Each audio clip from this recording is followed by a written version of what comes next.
Olá, no ar, o Jornal Futura desta quarta-feira, 26 de agosto de 2015. Nessa edição, voltamos nossos olhos para segmentos que têm dificuldade de acesso ao crédito e estão enfrentando os dias difíceis que o país atravessa. A alternativa da velha vaquinha, em sua versão digital, já está sendo usada por comunidades do Rio de Janeiro. Então a internet, dessa forma, para que nós possamos trabalhar, ou seja, e depender da boa vontade de algumas pessoas, é uma excelente ferramenta porque a gente põe a nossa necessidade, prova através de fotos de vídeo que a gente realmente precisa, não apenas no falar. No Rio Grande do Sul, a saída para pequenos produtores rurais pelo cooperativismo financeiro. Eu acredito que é uma alternativa de muita vila, muita cidadezinha do interior, onde os bancos não vão lá, porque o público é pequeno, né? E eles atendem realmente a necessidade do produtor, que é aquele crédito agrário. Na hora de falta de recursos, de dificuldade econômica, principalmente se o que estiver em jogo for o bem ou o interesse comum, a união entre as pessoas costuma gerar bons resultados. No mínimo, fortalece a luta por alternativas de solução.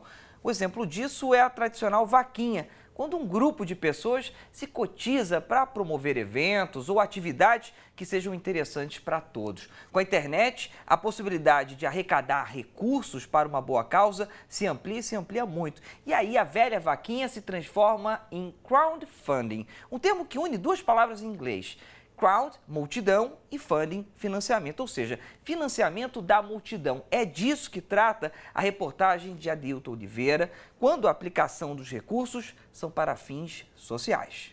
No meio dos bairros de Ipanema e Copacabana, áreas nobres da zona sul do Rio de Janeiro, está a favela do Pavãozinho. De acordo com o último censo feito pelo IBGE, cerca de 6 mil pessoas vivem aqui. Erivan chegou em 1983. Ele conta que os anos passaram, mas problemas da comunidade continuam. Que falta saneamento básico, falta educação, falta de tudo, porque não tem a atenção que a gente deveria ter. E quanto mais se sobe, mais visível fica a distância entre o morro e o asfalto. É quando até o descanso obrigatório, depois da subida de longas escadarias, se transforma em área de lazer. Caso da Praça do Vietnã, que é não só um ponto de encontro dos moradores, mas o único espaço disponível para as crianças da localidade brincarem. Na verdade, ela é denominada praça pelas pessoas que moram aqui, né? Na verdade, a comunidade em si ela não tinha esse espaço como praça. Ele se torna realmente um espaço de lazer pela falta desse tipo de espaço na comunidade. E as crianças aqui, elas brincam no lixo, elas brincam na lama. A ideia de transformar a realidade veio de Carlos Esquivel, grafiteiro nascido e criado na favela, mais conhecido como Acme.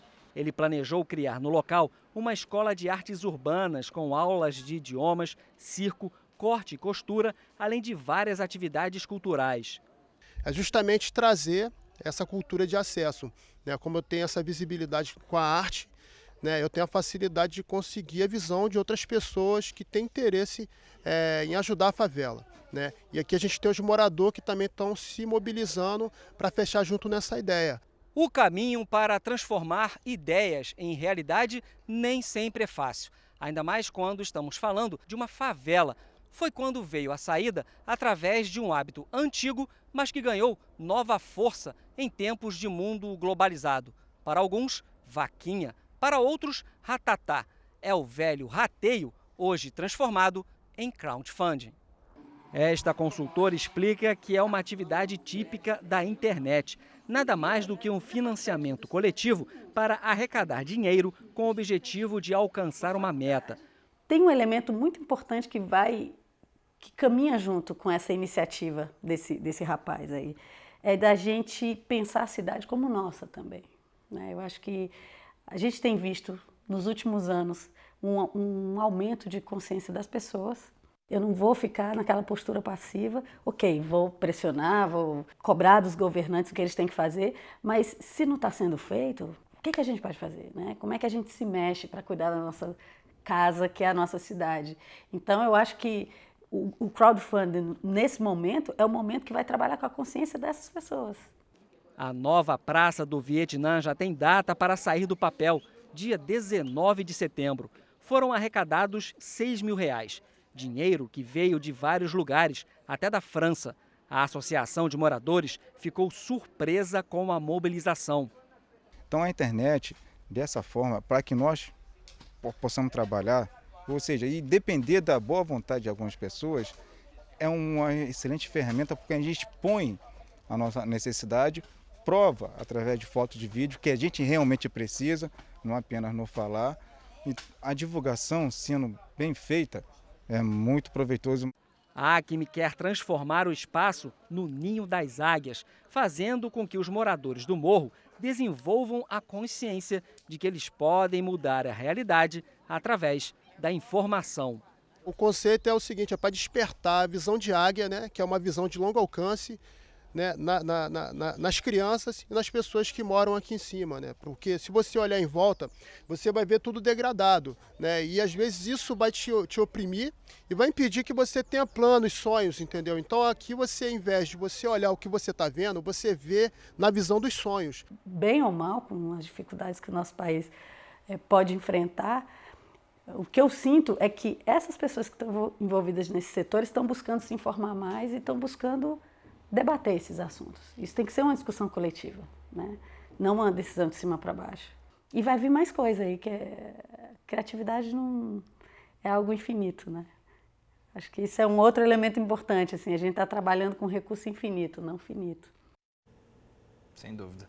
Como já mostramos algumas vezes aqui no Jornal Futura, a relação, por mais que alguns pensem ao contrário, a relação entre desemprego e empreendedorismo é sempre muito real. Após a demissão, muitas pessoas procuram abrir o próprio negócio para recomeçarem a vida profissional. Acontece que com a crise, o empréstimo dos bancos ficou ainda mais seletivo, o que dificulta o empreendedor. Então, muitas pessoas buscam nas economias que estão na poupança ou até mesmo no FGTS, que receberam, ao ser demitidos, os recursos para abrir um novo negócio. Você vai saber mais sobre esse cenário na reportagem da PUC TV de Belo Horizonte, Minas Gerais. O que você diria de um moletom que se transforma em mochila? Ou de uma bolsa que pode servir para trocar fraldas de bebês? Essas foram algumas ideias trabalhadas pelos alunos do Núcleo de Empreendedorismo Juvenil do SEBRAE-MG, no espaço Plug Minas. A gente localizou uma demanda muito grande nos moletons, porque muita gente não faz mais a utilização, perde muito e tudo.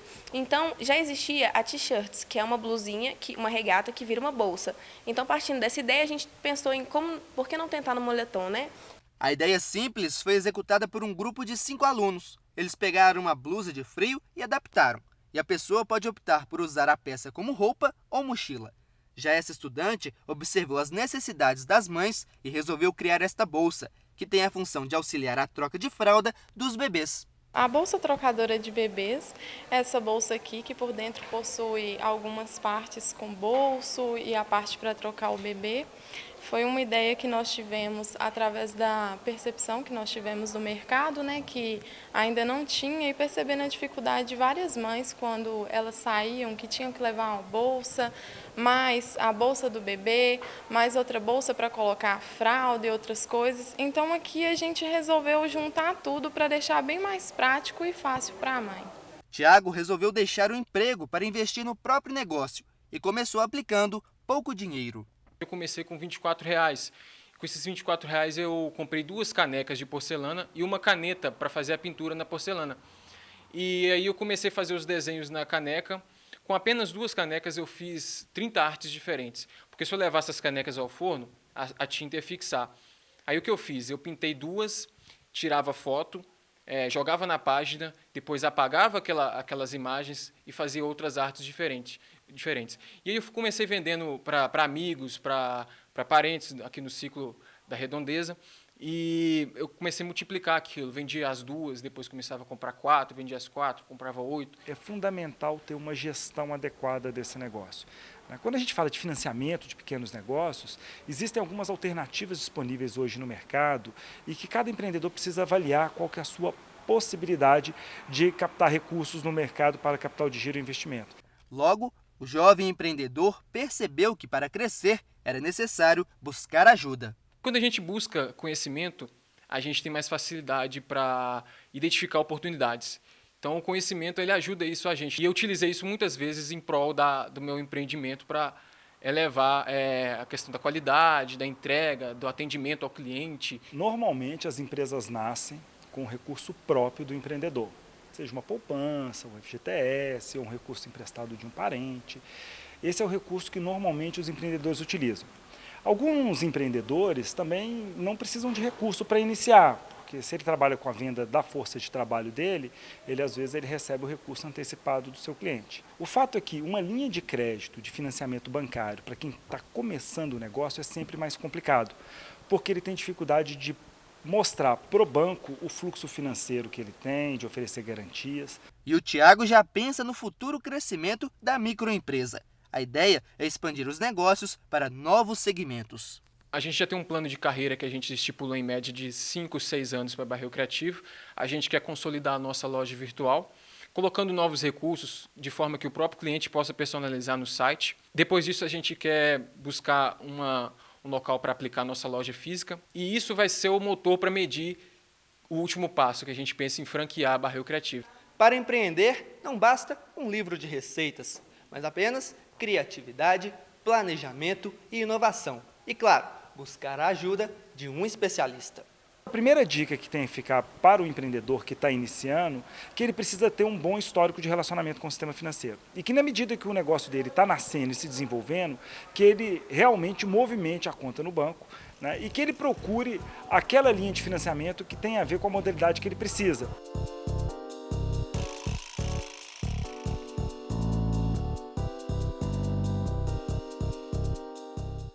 Veja em instantes, no Rio Grande do Sul, pequenos produtores rurais buscam recursos nas cooperativas financeiras. Estamos de volta com o Jornal Futura, aqui no seu canal Futura.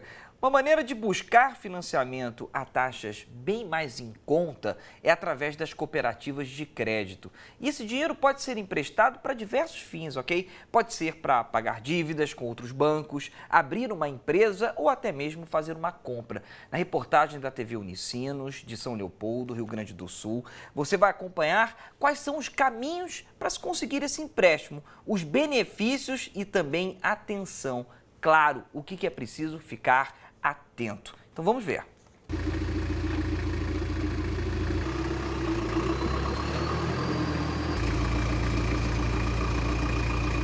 Aqui a gente produz pêssego, ameixa e nectarina, né? A propriedade aqui começou com o meu pai, ele comprou essas áreas aproximadamente uns 25 anos, 27 anos. E ele começou com plantação de tomates, né? Tomate, vagem, que era a alternativa da época, né? São 3 funcionários fixos para dar conta dos 20 hectares de terra destinados à fruticultura. Para suprir os custos de produção, a safra anual precisa render no mínimo 200 mil quilos de frutas. Aí está terminando o raleio, já começa a colheita.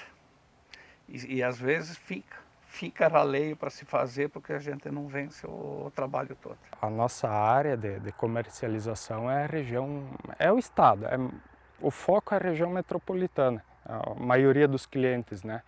A gente atende redes grandes de supermercados, né? Mas a gente não tem exclusividade no fornecimento.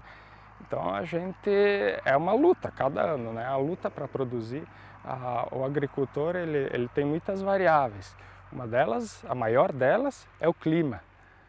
Outra é a economia. E se a economia está instável, existem soluções que podem ajudar os produtores rurais. O cooperativismo financeiro é o ramo que possui o maior número de associados no país. Já são mais de 1.500.000 sócios. Aqui no distrito de Vila Cristina, esse modelo de negócio atraiu o seu Antônio e o Giovanni, que são sócios de uma cooperativa há quase 20 anos. Essas cooperativas de crédito atendem a todos os públicos, seja pessoa física, pessoa jurídica, E dentro da pessoa física, são pessoas também do centro urbano, mas do agronegócio também, né? Na verdade, o sistema cooperativo ele surgiu do agronegócio. Então foi uma alternativa e eu acredito que é uma alternativa de muita vila, muita cidadezinha do interior, onde os bancos não vão lá, porque o público é pequeno, né? E eles atendem realmente a necessidade do produtor, que é aquele crédito agrária, para investimento em pomar, investimento em cobertura, comprar um trator. Vila Cristina está localizada na Serra Gaúcha. Fica ao lado de Nova Petrópolis, cidade que abrigou a primeira cooperativa financeira da América Latina.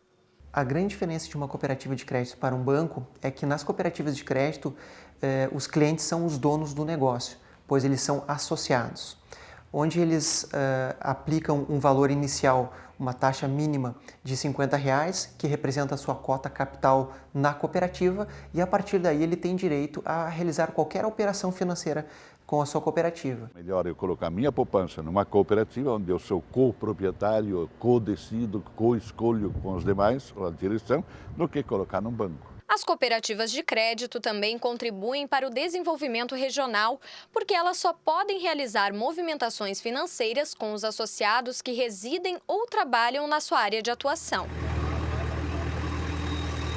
Ela ajuda, ela fortalece, né? Ela está deixando na região o nosso dinheiro. Por exemplo, se eu der isso para um banco, isso está indo para São Paulo, para os grandes centros, para outros países, Espanha, no caso de alguns bancos, né? Além das cooperativas de crédito, outra alternativa que tem ganhado a adesão de produtores rurais são as cooperativas agropecuárias. O problema sempre é que em um dado momento eu devo largar a produção para ir para o mercado e tentar ver quem compra a minha produção. Lá pelas tantas, esse produtor rural se descobre que é melhor fazer isso através de uma cooperativa. Então, o produto dele é produzido lá no interior de um município. Ele chega nos consumidores do estado de São Paulo, da Rondônia, do Mato Grosso, do Paraná, Santa Catarina. Em épocas de crise, as cooperativas crescem mais no seu percentual em relação ao sistema privado. O produtor tem uma certeza, tem para quem comercializar. No nosso caso, a gente trabalha, a fruta é um mercado aberto. A gente não tem certeza da comercialização. Sem as cooperativas, a maioria dessas pessoas, ou pelo menos metade ou mais, já se teriam frustrado com o produtor rural ou com o produtor de leite e teriam migrado para a cidade, engrossando os cinturões de miséria, de desemprego e assim por diante. Bem, se você quiser ver uma antiga edição do Jornal Futura e conhecer boas práticas educacionais de todo o Brasil, vá até o nosso site futura.org.br/Jornal Futura e aí você vai ter acesso a centenas de reportagens feitas pelas nossas equipes e também pelos nossos parceiros. futura.org.br/Jornal Futura Oficial. Por falar na nossa equipe e nos nossos parceiros, eu tenho que falar quem participou dessa edição de hoje. Participaram a nossa equipe aqui do Rio de Janeiro, também a PUC TV de Minas Gerais, de Belo Horizonte e a TV Unicinos do Rio Grande do Sul. Quero agradecer a sua companhia, a sua audiência. Você sabe, né? Amanhã às 5 horas da tarde nós temos mais um encontro marcado aqui no Jornal Futura. Passe bem, até mais.